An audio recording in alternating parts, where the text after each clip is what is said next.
Salut, c'est Génération Comics. J'ai oublié mon pantalon, j'arrive.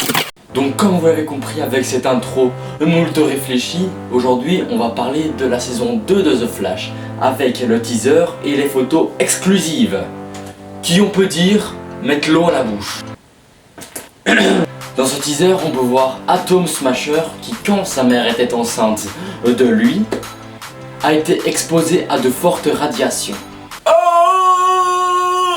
C'est à son adolescence que Robert Ronstein...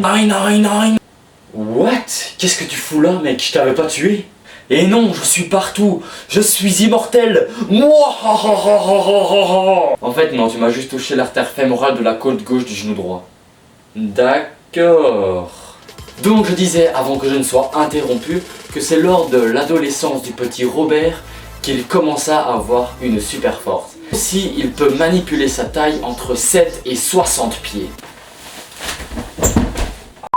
Il a fait partie de la Ligue des Justiciers d'Amérique, mais a préféré partir et se diriger vers la Suicide Squad. Et aussi les photos. Sur celle-là, on peut voir la tête de Atom Smasher, et sur celle-là, on peut voir le Dr. Wells. Bon, c'est un peu bizarre, parce que le Dr. Wells est mort à la fin de la saison 1 de Flash. Donc si tu sais pourquoi il est là, mets en commentaire. Mais aussi sur cette photo il y a Heatwave et Captain Cold qui font partie des Lascar. Non, pas celle-là. Voilà, celle-là. Qui sont les ennemis principaux de Flash. Mais Flash aura besoin d'aide pour battre Atom Smasher. Donc je crois que c'est pour ça qu'ils sont là.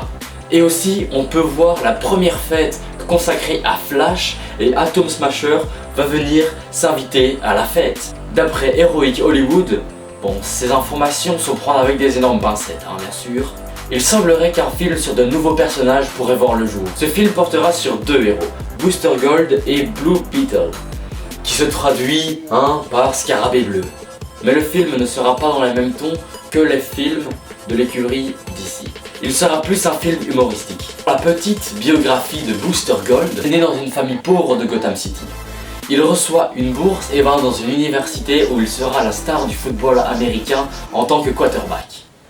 Cassez-vous! Ceci est une imitation d'un quarterback. À sa carrière de footballeur détruite, il devient veilleur de nuit dans un musée. Oh les gars, rallumez la lampe là, c'est pas sympa. Mais comme c'est un petit chenapan, il décide de voler des affaires de super-héros qui sont de la technologie Brainiac, donc extraterrestre. Et il décide d'aller dans le passé à bord d'une machine à remonter le temps. Non, pas celle de Doc, mais celle de Rip Hunter, que l'on peut apercevoir dans le teaser de Legends of Tomorrow. Quand il est arrivé dans le passé, il fonde sa propre société et construit des affaires de super-héros. Et pour Blue Beetle, il en existe plusieurs. Mais aujourd'hui, on va s'intéresser à Todd Cord. C'est un peu le Tony Stark de Marvel, C'était l'élève du tout premier Blue Beetle, qui est Dan Garrett. Mais malheureusement, lors d'un combat, il perdit la vie. Mais Dan se transformait souvent en Blue Beetle devant les yeux de Todd. Il lui demanda de reprendre le flambeau. Avant de mourir, je dois te léguer quelque chose. Mon grand-père l'a donné à mon père et mon père me l'a donné. Voici un flambeau. Non. Mais malheureusement, il n'a pas eu les pouvoirs du Scarabée Bleu. Lui et son meilleur ami Booster Gold rejoignirent la Justice League of America. Mais il fut considéré comme des héros de seconde zone. Voilà pour la petite biographie. Dernière information. Alors que le tournage de Gambit devait se faire dans le mois prochain, Rupert Wyatt vient d'annoncer qu'il quittait le projet, pour des raisons d'emploi du temps. Mais Wyatt ne réalisera pas le film sur le mutant de l'écurie Marvel. Annoncé il y a quelque temps le spin-off des X-Men, le réalisateur du très bon film La planète des singes, l'origine, avec James Franco, et Andy Serkis dans le rôle de César, vient de quitter le navire. Pas celui Titanic, lol.